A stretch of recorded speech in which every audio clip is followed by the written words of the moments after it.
오늘 은혜 받으실 하나님의 말씀은 요한계시록 11장 1절에서 14절의 말씀입니다.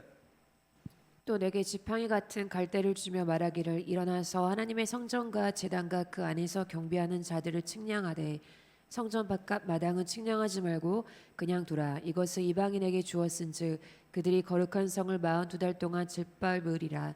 내가 나의 두 증인에게 권세를 주리니 그들이 굵은 베옷을 입고 1260일을 예언하리라. 그들의 이 땅의 주 앞에 서 있는 두 감람나무와 두 촛대니 만일 누구든지 그들을 해하고자 하면 그들의 입에서 불이 나와서 그들의 원수를 삼켜버릴 것이요 누구든지 그들을 해하고자 하면 반드시 그와 같이 죽임을 당하리라.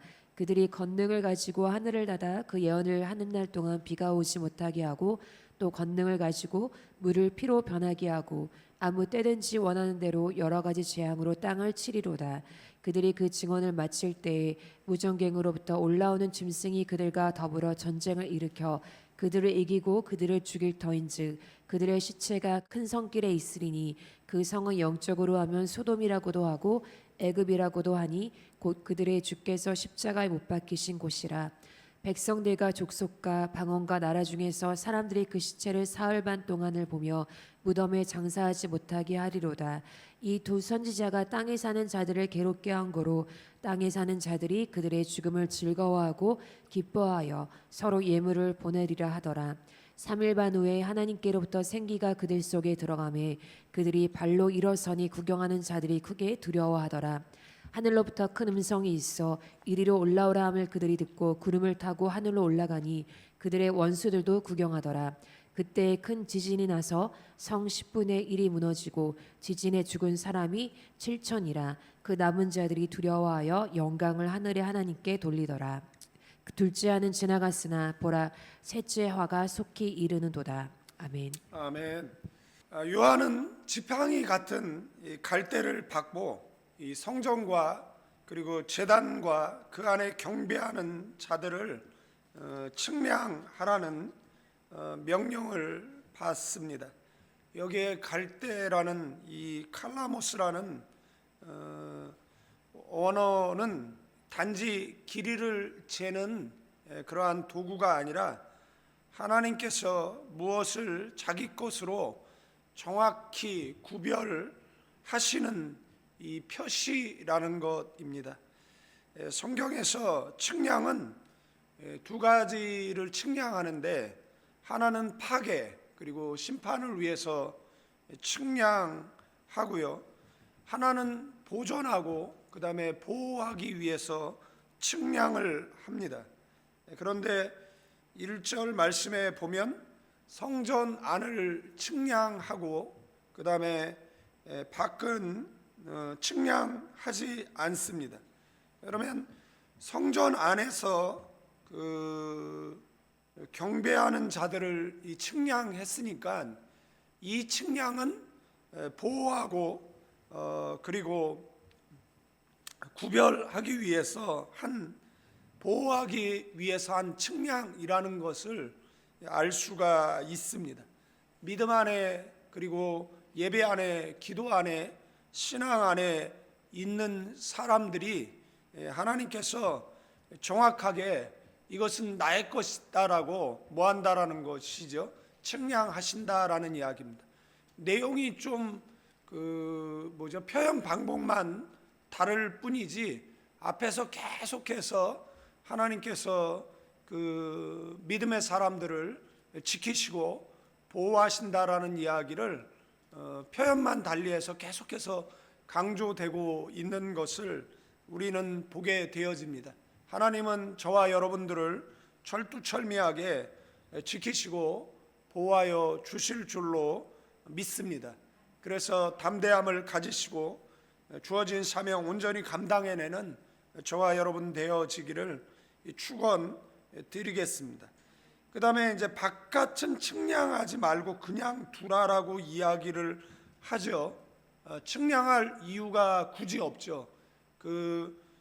성전 안 경배하는 자들을 측량하고 그 다음에 그 외의 자들은 말씀드렸던 두 가지 측량 가운데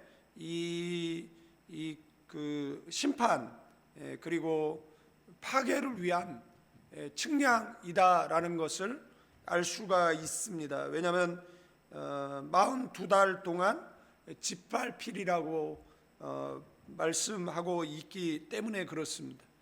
여기에 나오는 뭐 너무 숫자에 집착을 해가지고 뭐든지 다 어떤 의미 부여하고 거기에 매이는 그런 분들이 있습니다. 그래서 그것을 설명하다가 뭐 날이 새겠죠.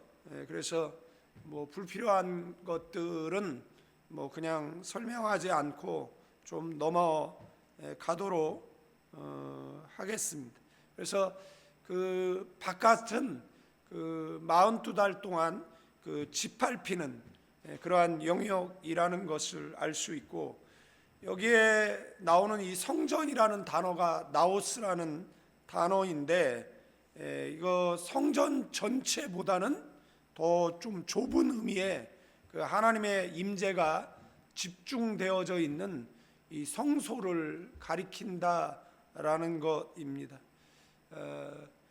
그래서 성전이 있고 그 성전 안에는 그 성소가 있잖아요. 그리고 그 안에 이제 지성소가 있다라는 것을 우리는 알죠. 그래서 신약적 의미는 그리스도 안에서 하나님이 거하시는 이 공동체 교회를 가리킨다라고 보는 것이 더 자연스럽다라는 것이에요. 이 측량은 자기 백성을 누가 아신다라는 겁니까? 하나님께서 아신다라는 겁니다. 뭐 다른 표현으로 뭐 인치셨다 그런 표현들로 달리 표현되고 있다라는 말씀을 드렸고요. 대환란이 와도 교회는 우연히 남아있는 집단이 아니라는 거예요. 하나님의 소유로 확인된 그리고 보호되어지는 그러한 집단인 줄로 믿습니다. 물론 그리 아니하실지라도 우리는 뭐죠? 이길 수 있는 그런 은혜를 허락하실 것이고, 감당치 못할 것 같으면 피할 길을 주실 줄로 믿습니다. 이겨내면 더욱더 찬란하게 빛나는 그러한 별이 되어질 것입니다.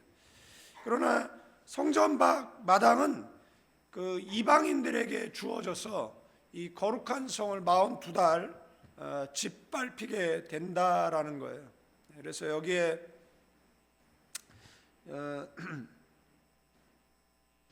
그들에게 주어졌은즉 이것은 세상이 교회를 마음대로 뭐 함부로 하고 유린할 수 있다라는 그런 의미가 아니라 하나님께서 허락하신 그런 제한된 기간 동안이다라는 의미를 가지고 있어요. 역사의 주관자 되시는 하나님께서 그 모든 것들을 제한하고 있는 것을 보게 되어져요. 그래서 교회의 고난과 혼돈이 아니라 그 주님의 주권 안에 그 제한된 고난이다라는 겁니다. 심판도 그냥 이 카오스 이렇게 뭐 폭발이 아니라 하나님 안에 그 제한된 심판이다라는 이야기를 뭐 앞에서도 계속 하고 있고 뒤에서도 뭐 계속 하고 있는 거예요. 그래서 성경을 읽으면 뭐 성령의 조명하에 읽게 되어지고, 그리고 교회 가서 설교를 들었던 신앙의 연륜이 깊으신 분들은 그냥 읽으면 뭐 이해되는 그러한 내용이다라는 겁니다. 그런데 이것을 오히려 강단에서 더 복잡하게 설명을 해놔가지고 그 목회자들도, 저도 이제 목사니까 목회자들이 지식자랑하는 그 목사들 있거든요. 그런 이제 오류에 빠지게 되어지면 우리 목사님 지적으로 충만하시네라고 할 수는 있는데, 이해가 안 되면 아무리 지식이 충만하면 무슨 소용이 있습니까? 가장 그 좋은 것은 그냥 이해를 시키는 게 가장 좋다라는 겁니다. 그래서 요즘은 그냥 성경이 이런 내용이다라고 이해시키다가 날 새는데 뭐 시간이 많이 걸리는 것이니까 가장 좋은 거는 다 이해 못 시키는 거는 성경을 좀 읽으시면 됩니다. 성령께서 조명해 달라라고 이야기하시고 그다음에 읽고 내가 읽어서 깨달은 것이 맞는지 틀린지는 좀 확인을 받으시고 그냥 뭐 어떤 분이 외식하지 말라 그랬다고 밖에 나가 식사한 걸 다 회개했다. 그 외식은 그 단어가 아니잖아요. 그 외식은 위선하지 말라라는 이야기를 하는 것인데, 그러니까 자의적 해석해서 오류에 빠지는 경우들도 있다라는 거고요. 우리가 측량된 성전은 하나님의 이름을 아시고 이 붙드시는 그런 믿음을 이야기하는 것이고, 좀 쉽게 설명을 드리면 측량되지 않는 바깥 마당은 이 교회라는 공간을 밟지만 하나님께 속하지 않은 그러한 흉내내는 그런 신앙이다라고 할 수가 있어요. 그래서 앞에서 그 성전 나우스죠. 나우스는 뭐죠? 성전 전체를 가리키는 게 아니다라는 말씀을 드렸어요. 그래서 뭐 주일에 자리에 앉아 있어도 뭐 회개의 눈물이 없고 뭐 그리스도의 십자가가 실제가 아니라면 그 사람은 성전이 아니라 마당만 밟는 것에 머물 수 있다라는 겁니다. 성전에서 흐르는 물이 발목, 무릎, 그리고 가슴, 나중에 창일하게 되어지잖아요. 그러니까 우리의 신앙은 그 발목만 담그는 신앙이 아니라 물속에 풍덩 빠져서 하는 그런 신앙이 되어야 될 것입니다.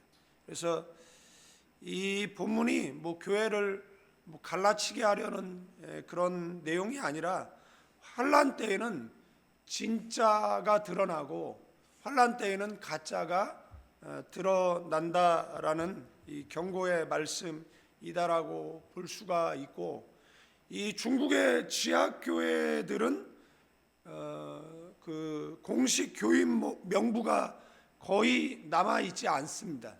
작성하지도 않습니다. 왜 그러냐면 공안에 넘어가면 체포되기 때문에 그렇다라는 사실이잖아요. 지금 교회들도 옛날에는 요람을 만들었어요. 그래서 교인들의 전화번호, 주소가 다 기록되어져 있었는데 요즘은 요람을 만들지 않습니다. 요즘은 이제 개인 신상 정보죠. 그걸 이용해서 뭐 보이스피싱을 한다든지 뭐 그걸 이용해 가지고 그런 뭐 물건을 판매한다든지 뭐 이런 일들이 이제 벌어지니까 그런 것을 만들지 않는다라는 것이고, 이 중국 지하교회 그 목회자들은 우리는 명단을 적지 않는다라고, 하나님이 이미 명단을 가지고 계시다라고 이야기를 하죠. 그 천국에는 그 명단이 있죠. 그 명단에 그 진홍빛 선명한 색깔처럼 저와 여러분들의 이름이 기록되어져 있을 줄로 믿습니다. 그래서 중국에 이제 많은 그 명단으로 인해 가지고 뭐 체포가 되어지고 뭐 폐쇄가 되어지죠. 이제 국가는 뭐 교회를 통제하려고 하잖아요. 그래서 중국의 그 삼자 교회죠. 당 서약에 서약하고 그다음에 그런 선전용 교회만 남겨두고, 중국이 고난의 행군을 겪고 그다음에 문화혁명을 겪고 그다음에 정말 못 살게 됐죠. 못 살게 됐어요. 뭐 6천만 명이 죽었다라고 이야기하니까 얼마나 많은 사람이 죽었겠습니까? 굶어서. 그래서 그 수정자본주의로 돌아서면서 이제 외국의 돈을 하기 위해서 종교의 자유를 허락하는 것처럼 했죠. 그래서 한국에 많은 기업도 들어갔고 많은 선교사 뭐 들어갔죠. 그리고 나서는 지금은 이제 어떻게 하느냐라면 우리가 저기 하겠다는 거죠. 그러니까 그리고 지정된 장소에서만 뭐 예배해라, 그런 것이죠. 그래서 공산당원들이 운영하는 교회를 제외하고는 다 이제 크로스 되어지고 말았죠. 이제 한국도 이제 머지않아 이제 그런 날이 오게 되어지겠죠. 그러나 교회는 계속 깨어서 기도하고 뭐 하는 거죠? 저지하는 거죠, 계속. 그래서 역사의 주관자 되신 하나님께서 우리 민족을 주님 재림의 길을 예비하는 민족으로 사용될 수 있도록 여러분들 기도하시기를 바라겠습니다. 그래서 그 신자들이 뭐 흩어져 그 교회가 뭐 폐쇄돼도 뭐 흩어져 있다가 그다음에 모여서 뭐 하죠. 그러나 얼마 전에도 이제 중국에서 그 가장 큰 지하교회 목회자가 체포됐다라는 소식을 우리는 들었고, 그다음에 또 풀려났다라는 소식도 뭐 들었습니다. 그들에게 건물이 빼앗겼지만 공동체는 사라지지 않는 이 풀뿌리의 신앙은 남아 있는 것 같습니다. 그리고 필리핀에 있을 때 그 중국에 있던 사람들이 이제 그 해외로 나오는 것이죠. 이제 중국이 잘 살게 돼서 이제 성도들도 이제 그 돈이 많아요. 그래서 그 해외로 한 달, 두 달씩 나와요. 나와서 뭐 하냐면 예배하고 기도하다고만 가요. 목사하고 이제 그 오지요. 그러면 거기에 뭐 공안들도 있어요. 근데 공안이 있는데 크리스찬 공안이죠. 그래서 거기서는 자기가 크리스찬이라고 드러내지는 않지만 필리핀에 가서 한 달 동안 정말 아침서부터 저녁까지 밥해 먹으면서 예배만 드려요. 예배만, 뭐 찬양만 하고 그러다가 이제 이제 가는 것이에요.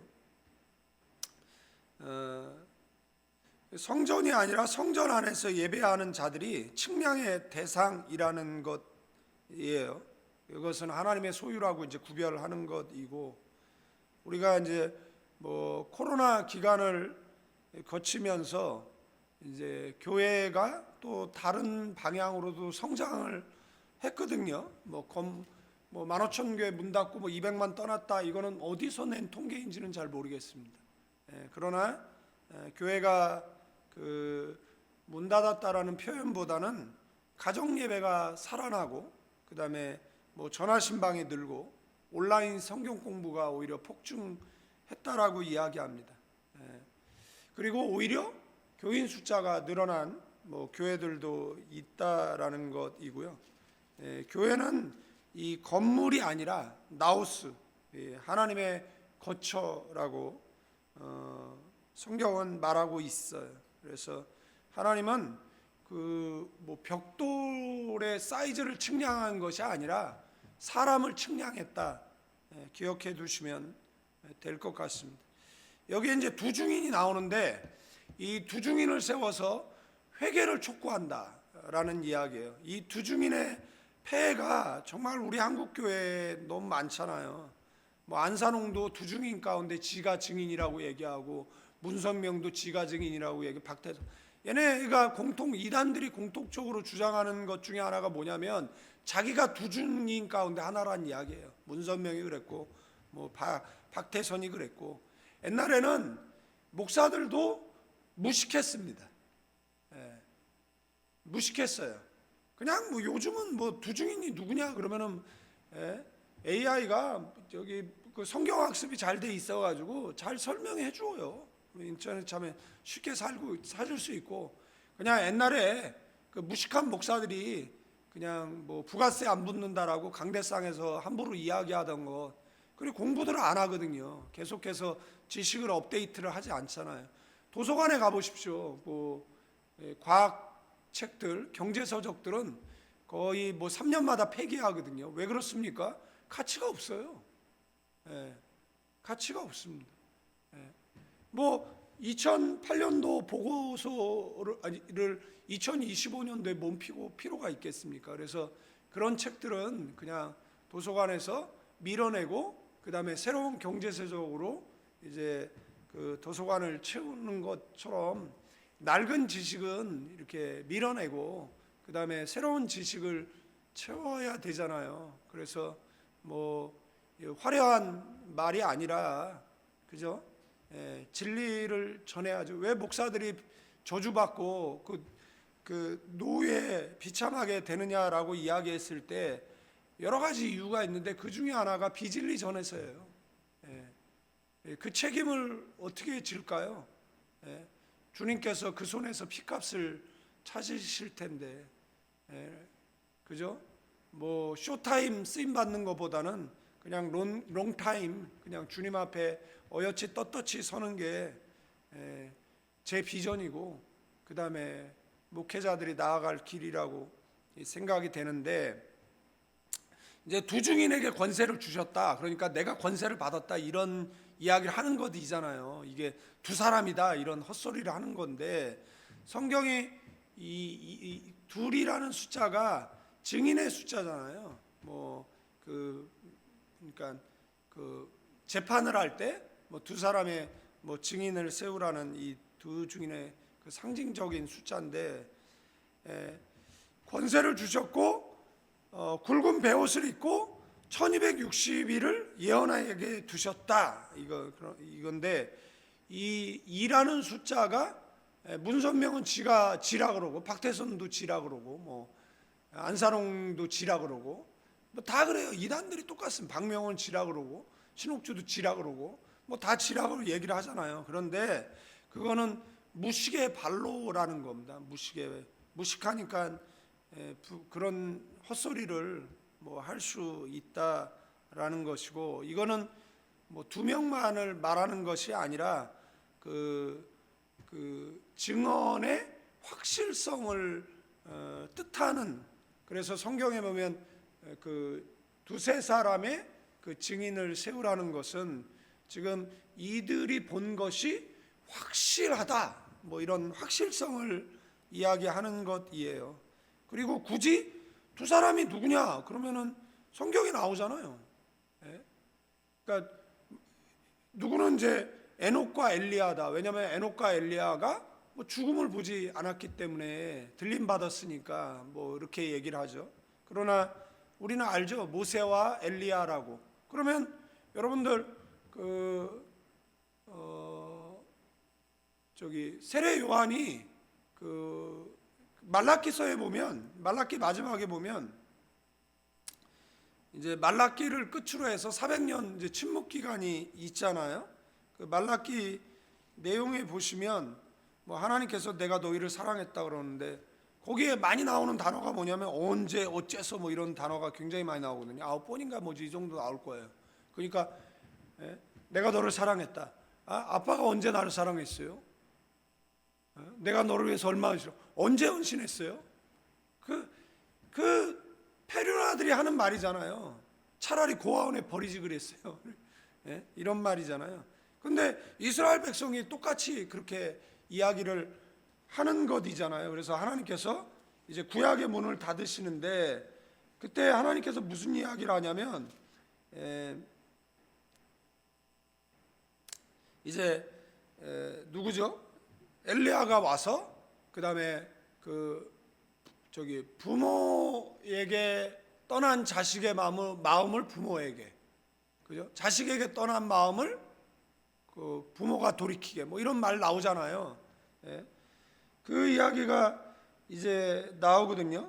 그래서 그가 아버지의 마음을 자녀에게 돌이키게 하고 자녀들의 마음을 그들의 아버지에게 돌이키게 하리라. 돌이키지 아니하면 두렵건대 내가 와서 그 저주로 그 땅을 칠까 하노라. 이게 말라기 4장 그 6절의 말씀이고, 5절에 보면 보라, 크고 여호와의 크고 두려운 날이 이르기 전에 내가 선지자 엘리야를 너희에게 보내리라, 이렇게 되어 있습니다. 그러면 엘리야가 누구죠? 그러면 성경이 환생설을 주장하는 게 아니잖아요. 죽은 사람이 살아나가지고 사역합니까? 자꾸 성경에서 이야기하지 않는 이야기를 하는 것이잖아요. 이 엘리야가 누굽니까? 신약의 세례 요한이잖아요. 예수님이 이런 이야기를 했어요. 사람이 낳은 자 중에 가장 큰 자가 누구죠? 세례 요한이에요. 왠 줄 아세요? 자식에게 떠난 부모의 마음을 자식에게 돌이키게 한 사람이 세례 요한이에요. 그러니까 세례 요한, 그러면은 세례 요한이 엘리야의 환생이냐? 아니잖아요. 무슨 말을 하는 겁니까? 엘리야와 같은 성정을 가지고 라는 그런 표현이거든요. 그러면 그 사울이 그 무당을 통해 가지고 사무엘을 불러내잖아요. 그러면 사무엘이 그게 사무엘입니까? 그 사무엘이 아니에요. 사탄이 사무엘인 척 한 것이잖아요. 죽은 사무엘이 어떻게 와요? 그것에 대해서 신약에서 이야기하잖아요. 나사로의 비유를 통해 가지고 이 부자가 나는 어차피 이렇게 됐으니까 나사로를 환생시켜 가지고 우리 자식들은 여기 못 오게 해달라고, 천국 지옥이 있다라고 좀 알려달라고 얘기했더니 그때 뭐라고 얘기합니까 아브라함이? 그들에게는 그들의 선지자가 있다라고 얘기를 해요. 그러니까 그 선지자의 말을 듣지 않는 자들은 죽은 자가 살아나서 이야기해도 안 믿는다라는 이야기를 하잖아요. 그러니까 성경에서 이야기를 하고 있는 것을 다른 데에서 이게 명확하게 해석하고 있으니까 그냥 헛소리 좀 그만하고, 마치 말세가 되면 이 엘리야하고 모세가 환생해가지고 그런 이야기가 아니라는 이야기를 아니라는 거예요. 그러니까는 저런 이단들이 나오는 거예요. 그래서 내가 뭐 두 증인 가운데 하나다, 내가 두 촛대 가운데 하나다, 내가 모세고 내가 엘리야다라고 이야기하면 그냥 사탄아 물러가라라고 이야기하고, 그런 용기가 안 나면 조용히 그 교회에서 나와야죠. 왜 거기 붙어 있어서 가스라이팅 당하고 사탄의 도구가 되냐라는 거예요. 그래서 본문이 강조하는 핵심은 뭐냐면 하나님이 마지막 때에도 교회를 통해서 뭐 한다라는 거예요? 진리를 증언한다라는 이야기예요. 그들이 굵은 베옷을 입는다라는 것은 이게 옷의 소재를 이야기하는 것이 아니라 그들이 회개하고 애통하고 금식하는 그런 태도를 말하는 것이고, 그들은 화려한 언변이 아니라 뭐죠? 찢어지는 마음으로 증언한다라는 거예요. 지금도 이런 엘리야의 성정을 가진, 지금도 모세의 성정을 가진 그런 사역자들이 계속해서 뭐 하는 겁니까? 하나님의 나라를 증언하고 있다라는 겁니다. 세상이 듣기 싫어하는 말을 하고 있다라는 겁니다. 자기 의로 말하는 것이 아니라 하나님 앞에 울면서 말한다라는 겁니다. 그래서 성경에 여기도 마찬가지지만 두감람나무, 그것을 두촛대라고 부른다라는 것이고, 이 이미지가 중요한 이유는 감람나무가 뭐죠? 감람나무가 기름을 공급하잖아요. 촛대는 빛을 내고, 그래서 사역자들이 그 성령 충만하지 않으면 진리의 빛을 발할 수 없어요. 여러분들 목사 따라 지옥 가는 성도들 굉장히 많습니다. 지금 한국교회 성도들이 뭐 줄었다라고 이야기해요. 뭐 누구는 뭐 600만, 300만도 안 될 거다. 뭐 누구는 그냥 100만도 안 될 거다. 뭐 이렇게 이야기를 해요. 참 그 성도들이. 그런데 그래서 기도하는 거예요. 옛날에 여의도 순복음교회 가면 의자 하나 아무도 안 나는 의자가 조영규 목사님 시대에 있었잖아요. 지금도 있는지 모르겠지만, 그래서 설교하러 나갈 때 성령님 함께 가시죠. 그리고 그분이 설교를 했잖아요. 그래서 한국교회 많은 이적과 역사를 일으키셨잖아요. 그러니까 그분이 늘 성령의 충만을 위해서 기도를, 욕하는 사람들은 많은데 그분처럼 그렇게 기도를 하냐라고 얘기했을 때 아니라는 것이잖아요. 자, 1시간 기도하면 운명이 바뀝니다. 2시간 기도하면 한국에 쓰임 받는 사람 될 거예요. 3시간 기도하면 세계적인 인물이 될 거예요. 그렇게 될까봐 안 하는 거잖아요. 여기 계시는 분들은. 예? 그냥 이대로 줬사오니 그러는 거잖아요. 자기 운명조차도 지 인생인데 1시간도 기도 안 하잖아요. 예? 그런데 뭘 누구를 변화시키고 뭐 누구한테 뭐 똑바로 살라라고 얘기를 할 수 있겠습니까? 그냥 너나 똑바로 살라라고 얘기를 할 수밖에 없는 거죠. 교회 증언은 전략이 아니에요. 성령의 공급에서 나온다라는 것이에요. 여러분들 부흥하는 교회는 모여 기도해요. 그 옛날 어른 말도 떡 쪄먹고 시루 엎은 교회들은 뭐 하죠? 모여가지고 회의만 해. 회의할 시간이 있으면 기도해야지 무슨 회의를. 아유. 그래서 진짜 증인은 세상을 이기려는 그런 야망이 아니라 성령의 기름 부으심으로 어둠 속에 빛을 내는 책임 가운데 서 있는 줄로 믿습니다. 그래서 두 증인이 엘리야처럼 하늘을 닫고 비를 내리지 못하게 하고, 모세처럼 물을 피로 바꾸고 재앙을 행하는 모습은 옛 인물들의 재등장을 이야기하는 것이 아니다라는 거예요. 이 교회의 증언이 말로만 끝나지 않고 하나님의 권위가 동반된다라는 사실을 보여주는 것이고, 불은 문자적으로 불일 수도 있지만 성경이 자주 불은 뭐예요? 그 말씀으로 죄를 태우고 회개를 촉구하시는 그런 증언이 멈추지 않는다라는 겁니다. 그러니까 전 시대에도 뭐가 있었어요? 모세와 같은 사역자들이 있었고, 전 시대에도 엘리야 같은 사역자가 있었고,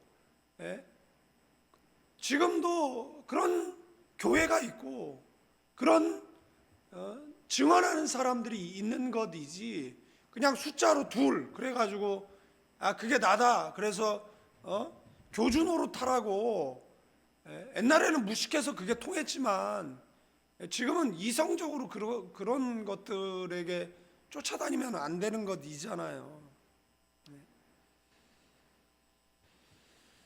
그래서 지금 교회 속에 들어온 나쁜 것 두 가지가 있잖아요. 가짜 복음. 그게 뭐냐면은 이제 정신 분석학이 들어왔고, 무슨 내적 치유 뭐 이런 게 교회 안에 들어왔고, 필요는 하죠. 그러나 내적 치유 관점, 정신 분석학적 관점으로 죄를 접근하면 죄는 더 이상의 회개의 거리가 아니라 뭐가 되는 거죠? 뭐 상처니까 치료받아야 되겠네, 위로받아야겠네요. 그랬구나, 아팠구나, 네가 그래서 그 지랄하는구나, 이렇게 되는 거겠죠. 그게 아니잖아요.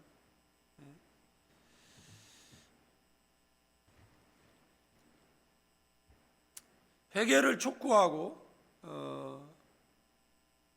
이런 배우 설교를 하는 거죠. 눈물로 호소하고. 잠시 불편할 수는 있어도 그 불편함이 뭐죠? 생명을 살린다라는 겁니다. 요즘은 죄를 지적 못해요. 그러면은 성도들이 뭐 교회가 여기만 있냐? 지금 한국에 뭐 6만의 교회가 있는데 뭐 오다가 보면 뭐 교회 세고 뺐는데 요 앞에도 있고 옆에도 있고 저 밑에도 있고 뒤에도 있고 얼마나 많습니까? 그러니까 겁나서 설교를 못해요. 겁나서, 무서워서 교인들. 뭐 큰 교회 목사들은 뭐 담대히 얘기해. 야, 너네는 담대히 할 수 있지. 뭐 몇백 명 안 나와도 교회 빈자리가 없어. 그냥 많으니까 우리는 몇 명만 안 나와. 아유, 교회 텅텅 비겠네. 아유, 힘들어. 아유, 진짜. 그렇습니다. 그리고 두 증인이 증거를 마칠 때 무정에서 올라온 짐승이 전쟁을 일으켜 그들을 이기고 죽여요. 그래서 이 중단당하다라는 뜻이에요. 예, 그 증거를 마칠 때 이거는 중단당하다. 그러니까 이것도 하나님께서 정하신 사명이 완수한 뒤라는 뜻을 가지고 있습니다. 그러니까 중간 뭐 이렇게 멈춘 게 아니라 하나님께서 그 허락하신 사명을 안수한 뒤, 사단이 아무리 난폭해도 하나님의 허락하신 사명의 분량이 채우기 전에 증인은 뭐 한다는 거예요? 꺾이지 않는다라는. 교회는 꺾이지 않습니다. 아멘. 사명이 끝날 때조차 그것은 패배가 아니라는 거예요. 하나님께서 정하신 방식으로 그 봉인을 떼는 순간이라고 볼 수 있고, 좀 오늘 시간이 늦어지만 좀만 더 말씀드리고, 그 성은 영적으로 소돔과 애굽이라 불린다라는 거예요. 소돔은 어떻습니까? 도덕적으로 타락한 도시의 상징이잖아요. 애굽은 뭐죠? 우상 숭배, 압제의 상징이잖아요. 그러니까 이 큰 성은 그 지명이 아니라 시대마다 반복되는 그런 뭐죠? 하나님을 대적하는 그런 문명의 그 총합이라고 볼 수가 있어요. 그래서 그 증인의 시체는 사흘 반 동안 조롱을 받아요. 그리고 또 1260일, 사흘 반은 1260일에 비하면 굉장히 짧잖아요. 그러니까 교회가 그 조롱받는 기간은 길어 보이지만 하나님 보시기에는 그 짧은 시간이다라는 이야기를 하는 거예요. 그리고 반전이 있죠. 하나님께로부터 생기가 들어가 그들이 다시 일어선다라는 겁니다. 이 생기가 이제 퓨뉴마 조에스라는 그 생명의 영, 생명의 숨이란 뜻이거든요. 창세기에 보면 하나님께서 그 코에 생기를 불어 넣으셨다라는 것이잖아요. 그래서 교회를 살리는 분이 누굽니까? 정치가 아닙니다. 여론도 아니고 시스템도 아니고 하나님의 생기인 줄로 믿습니다. 그 생기가 들어가면 죽었던 증언이 다시 일어선다라는 것이고, 그 다음에 이어서 뭐예요? 이리로 올라오라는 큰 음성이 들리고 그들이 구름 가운데서 올라가고, 그리고 성경에서 하나님의 임재, 구름은 그 임재와 그 영광을 상징한다라고 어제 말씀을 드렸어요. 그래서 세상이 우리를 이겼다라고 그 축하하고 있는 그 자리에서 하나님은 뭐예요? 내가 내 증인을 들어 올리겠다라는 겁니다. 이거 공개적으로 선포하고 있는 거예요. 자, 그래서 이 이야기가 어디서 많이 듣던 이야기 아닙니까? 구약의 엘리야가 우상 앞에 절하지 않은 사람 나밖에 없다.